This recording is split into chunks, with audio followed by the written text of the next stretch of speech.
In this video, we'll learn about fragile with the real life example. We'll take one scenario, same it is. We will take one scenario and we will pick some lines where we can use the term that is fragile. This now let's start it.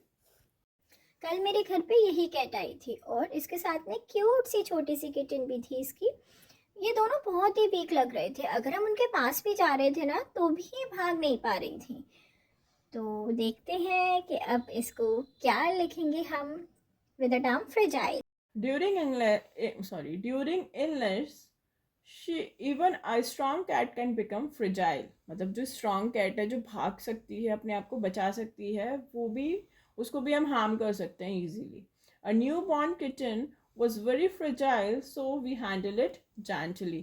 अब छोटा सा baby है तो वो तो चाहे इंसान का हो चाहे जानवर का हो तो बहुत ज़्यादा नाजुक होता है, तो हमें ध्यान से ही उसको पकड़ना होता है. After surgery, the kit looked fragile and weak, needing extra care. जैसे सर बेबी होने के बाद मे बी इस वजह से वो वीक है.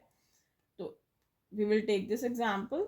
Now the next one is the fragile cat needs warm food and love to recover. वो तो किसी के भी साथ होगा, कोई बीमार है तो उस केस में हमें उसे खाना भी देना पड़ेगा, प्यार भी करना पड़ेगा, सारा कुछ करना पड़ेगा जिससे कि वो रिकवर कर जाए. तो बेसिकली इन सारे सेंटेंसेस हमने क्यों लिए, हमें फ्रेजाइल ये समझाना है कि जहाँ पे इंसान इजीली, इंसान या जानवर, even a non living thing टूट जाए, जहाँ पे हमारा नॉन लिविंग थिंग की बात आती है वो टूट जाए. फ्रेजाइल, फिजिकली और emotionally broken, that is fragile. Easily hurt, weak और नीडिंग जेंटल केयर, नाजुक, आसानी से चोट लगने वाली चीज़ें. अब नॉन लिविंग थिंग में जैसे हमारा ग्लास है, ग्लास टूट जाएगा तो हम उसको क्या बोलेंगे, इट इज़ फ्रेजाइल.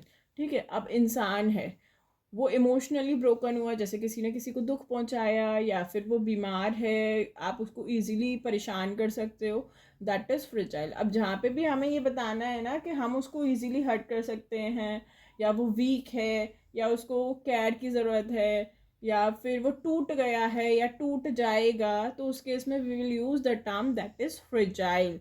तो try to use this term fragile in daily life. जैसे आप कर सकते हो, आपके घर में अगर छोटा बच्चा है और उसने कुछ भी स्टफ ऐसा उठा लिया, तो हम उसको अब क्या बताने वाले हैं कि ये कांच का है, इस ये टूट जाएगा नहीं बोलेंगे, बोलेंगे कि दिस ग्लास इज फ्रेजाइल बेटा, डोंट टच इट.